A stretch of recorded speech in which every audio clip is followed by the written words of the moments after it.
Hello, and welcome everyone. Welcome. My name is Nomonde from Nomonde Champion Change, and this is part 4 of our series on the importance of research in business. So, we have done part 1, part 2, and part 3. I hope you listen to all the parts. I am here to plead with you to listen to all the other parts, because today will make more sense if you, this part 4 will make more sense if you have listened to part 1 to 3. Okay, let's dive deep into today's conversation. Today's conversation is a very important one. I think I might have said that on the first or second one, but trust me, this is a very important one, especially for Christians as well as non-Christians. This one, it speaks to anyone who believes that they are meant for greatness, whether that belief is based on their faith, on their confidence, on education, background, or personal pride. This one is for people who think they are meant for greatness. Many people believe that they are predestined for greatness. Christians often believe this because of what the word says about purpose, calling, and destiny. And other people believe it because they are confident, they are educated, they are skilled, or come from well-off background. Now, I love that. I love that people have some understanding that they are predestined for greatness. I love that people believe that they are predestined for greatness. But today I want us to talk about dangers that come with only believing, understanding, or knowing that you're predestined for greatness. Knowing, understanding, and believing that you're predestined for greatness is a good thing, but only using that as a motivation to get into business can be very dangerous, because people assume that because they are predestined for greatness, they can go into business blindfolded. They can go in without preparations, without research, and without understanding of the territory. For them, confidence becomes a substitute for strategy. But being predestined for greatness does not remove the responsibility to prepare. In fact, it increases that responsibility.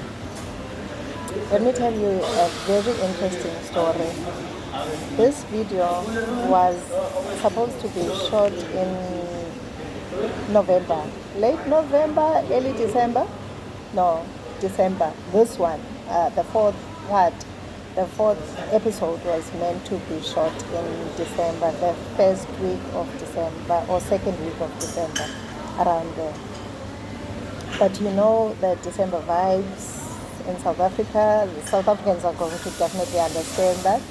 December vibes, it's Jesus' birthday, it's my mom's birthday on my side as well, so it gets busy. So I kept postponing this video. December, in fact, I even cancelled the idea of us sitting down and shooting this video. It wasn't only part 4, it was part 2, 3. So we shot part 1 only, part 2, 3, and 4 we couldn't shoot in December, completely not. And then came January with New Year, pre-New Year preparations, and New Year celebrations, and second New Year, and schools reopening. So there was one delay after another. And then we started shooting. This one was meant to be shot, I think, a week ago. But it also got delayed because of other engagements that I have, or my assistant has. So we couldn't shoot this episode specifically. Now, I'm telling you all this because I want to tell you the story of what happened. A day before we shoot this video, it was a Sunday. We went to church, And boom, when we get to church, we find our pastor partly preaching about our predestination and personal responsibility. It wasn't the whole sermon about that, but part of it was about it. And it baffled me. It made me realize that, you know what, this is really necessary. It's so necessary. I'll give you the meaning of predestination according to his interpretation. He said, predestination simply means that an outcome is already predetermined. Already, it's predetermined. But I'm saying, I am adding one more part on that. The outcome is already predetermined if certain conditions remain unchanged. He even gave us an example saying, if I hold something in the air, whether it's a face cloth, I was holding a saucer earlier on, and when you let it go, it's predestined to fall. Every single time you let it go, it's predestined to fall, because that's potential energy, that's physics, that's law. You can drop it once, it will fall. You can drop it twice, it will fall. You can drop it over again and again and again, it will fall, because it's physics, it's law, it's predestined to fall. Now, if you have the same cloth or the same saucer, you keep holding it, you don't let go of it. Even though it's predestined to fall, it will never fall, because you're holding on it. The outcome is determined, but the conditions matter.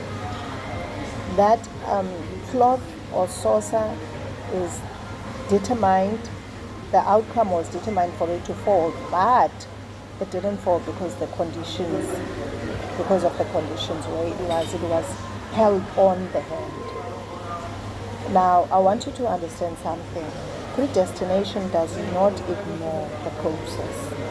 I said to you earlier on, I love it when people know, when people understand, when people believe that they are predestined for greatness, but that doesn't mean that they need to ignore the process. Another example that he used was that if you bought the ticket to New York, and it says you're going to New York, the plane is heading to New York, that plane is predestined to land in New York. If I get onto that plane, whether I sleep, whether I relax, whether I panic during the flight, I will land in New York, because the plane is already heading to New York. But if I'm on the plane and I suddenly decide that no, I don't want to go to New York, I want to go to Sydney. But the plane is not going to Sydney. And it doesn't matter how much I want that, how much I want to go to Sydney, it's not going to change. I will land in a wrong destination because I was on a wrong flight. That determines the destination. Now let's bring it back to business and research. Many people believe that they are predestined for success. As I said earlier on, that's a good thing. But the bad thing is when they are on the wrong flight. People have a vision, but they don't have the strategy. They have the calling, but they don't have the clarity. They have the confidence, but they don't have the information. And when things collapse, we are shocked. We become shocked when things collapse. In moments like this, Christians often turn their questions towards God and ask, why didn't God stop this? Why didn't He warn me? And the funny thing is that even non-believers begin to ask questions like, if God truly exists, why would He allow His people to fail? And why would He allow these things, bad things to happen to His people? And quietly, sometimes believers may start doubting. The truth is, God gives us the power. He gives us the power to choose. He does not control our decisions. He entrusts the decisions to us. Just like holding something in the air, we have the power to keep holding onto it, or the power to let it go. God provides wisdom, direction, and discernment, but responsibility still rests in our hand. Failure is not always the absence of God. Often it is the result of decision made without strategy, clarity, or understanding. God always walks with us, but He does not override our choices. He gives us wisdom and intentional decision making as part of stewarding the life He has given us. So here's something that we don't talk about enough. Failure in business doesn't just affect our finances. It affects our confidence as well. I will give an example using myself. When I started business, I was confident in my capabilities. I believed in myself. I trusted my ability to figure things out. But failing in business has a way of dampening that confidence, and rebuilding the confidence can take some time. But then it depends with who you're surrounded with. If you're surrounded with people that are going to assure you that it's the business that failed and not you, you have made mistakes and you have learned and now you're a better person. If you're surrounded with a good crowd, it doesn't take you too long to get up and regain that confidence.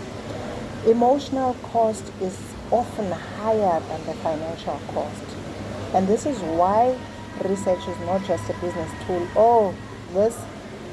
I want everyone to understand this. Research is not just a business tool. It is a protection mechanism. Research helps you make decisions before damage is done. Research helps you adjust during the journey. And an ongoing research through reviews and restructuring helps you stay aligned after you've started.